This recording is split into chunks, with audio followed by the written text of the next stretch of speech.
जय माता दी। नवरात्रि का चौथा दिन और आज हम सब मिलकर जानेंगे माँ दुर्गा के चौथे स्वरूप माँ कुष्मांडा के बारे में।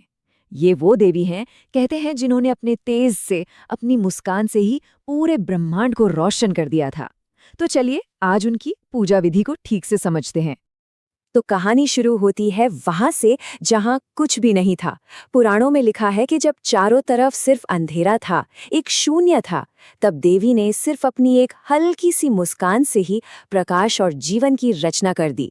सोचिए कितनी अद्भुत बात है ये। चलिए इस प्राचीन कहानी में थोड़ा और गहरे उतरते हैं। ये वो पल था जब आदि शक्ति ने, जो जगत जननी है, उन्होंने ही कुष्मांडा का रूप लिया था और पूरे ब्रह्मांड को बनाया। सही मायनों में कहें तो ये अंधकार से प्रकाश के जन्म की कहानी है। अच्छा, उनके नाम का मतलब भी बहुत गहरा है, जानते हैं?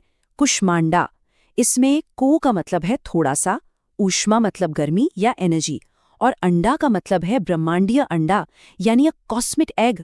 तो मतलब अपने नाम में ही वो अपनी पूरी कहानी बता रही हैं कि कैसे उन्होंने अपनी थोड़ी सी ऊर्जा से इस पूरे ब्रह्मांड की रचना की।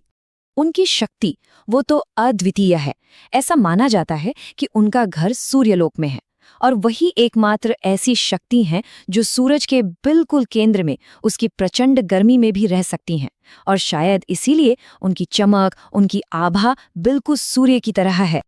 तो ये तो थी उनकी ब्रह्मांडीय कहानी। अब आते हैं पूजा की तैयारी पर। मतलब अगर हम पूजा करना चाहते हैं तो हमें क्या क्या चाहिए होगा। चलिए इसकी एक पूरी लिस्ट देखते हैं। देखिए, किसी भी पूजा में ना सही समय का बहुत बड़ा रोल होता है। अगर हम उदाहरण के लिए 22 मार्च 2026 की बात करें तो दो मुहूर्त सबसे अच्छे हैं। एक है ब्रह्म मुहूर्त सुबह 4:50 से 5:38 तक, और दूसरा है अभिजीत मुहूर्त दोपहर 12:04 से 12:51 तक। लेकिन हाँ, एक बात का खास ख्याल रखना है, शाम 4:59 से 6:30 के बीच राहु काल है। इस समय को टालना ही बेहतर होता है।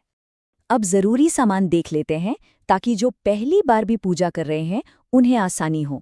तो हमें चाहिए होगी देवी की एक तस्वीर या मूर्ति, बैठने के लिए एक हरे रंग का आसन और पहनने के लिए नारंगी या हरे रंग के कपड़े।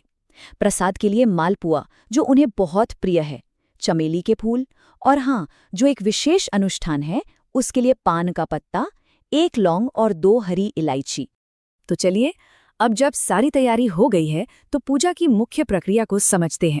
बस ये याद रखना है कि इसे बिल्कुल शांत मन से, पूरी श्रद्धा से करना है, क्योंकि इसका असली मकसद सिर्फ आशीर्वाद पाना नहीं, बल्कि मन की शांति पाना भी है। पूजा की विधि असल में बहुत सरल है। सुबह सूरज उगने से पहले नहाकर साफ कपड़े पहन लीजिए। फिर देवी की स्थापना करके सबसे पहले कलश के पूजा कीजिए और उसके बाद माँ कुष्मांडा को फूल, जल, अक्षत यानी बिना टूटे चावल और रोली चढ़ाइए, और आखिर में उनका प्रिय भोग मालपुआ पूरी श्रद्धा से उन्हें अर्पित कीजिए। ये माँ कुष्मांडा का सबसे सरल और सबसे शक्तिशाली मंत्र है। इसका उच्चारण है ओम देवी कुष्मांडाय नमः। जब आप शांत मन से इस मंत्र को दोहराते हैं तो आप सीधे देवी की ऊर्जा से जुड़ते हैं और एक पॉजिटिव एनर्जी महसूस होती है। अच्छा, सामान्य पूजा तो हमने समझ ली, पर एक खास अनुष्ठान भी है जो किसी विशेष मनोकामना के लिए किया जाता है। तो चलिए अब इस खास विधि के बारे में भी जान लेते हैं। इस अनुष्ठान के लिए एक ताज़ा पान का पत्ता लीजिए, उस पर एक साबुत लौंग और 2 साबुत हरी इलायची रखिए। अब इसे माँ के चरणों में अर्पित कर दीजिए। फिर अपनी जो भी मनोकामना है उस पर पूरा ध्यान लगाकर ओम देवी कुष्मांडाय नमः मंत्र का कम से कम 21 बार जाप कीजिए। इसके बाद दिया जलाकर उसे माँ के सामने घुमाइए और फिर उसी तरह पान के पत्ते को भी।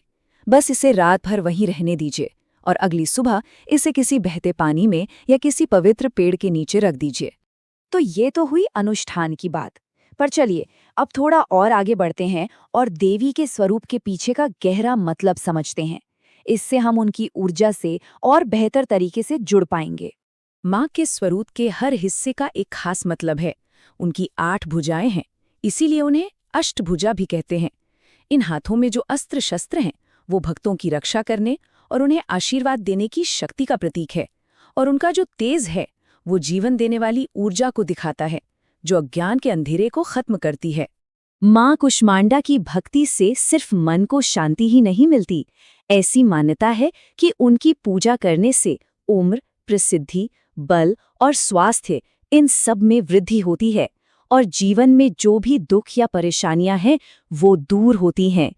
और ये सारी बातें हमें इस एक सवाल पर लाके छोड़ देती हैं कि हम सिर्फ पूजा तक ही सीमित न रहें, बल्कि माँ कुष्मांडा की वो जो रचनात्मक, जीवन देने वाली ऊर्जा है, उसे अपनी रोज की जिंदगी में अपने अंदर कैसे उतारें। इसी विचार के साथ जय माता दी।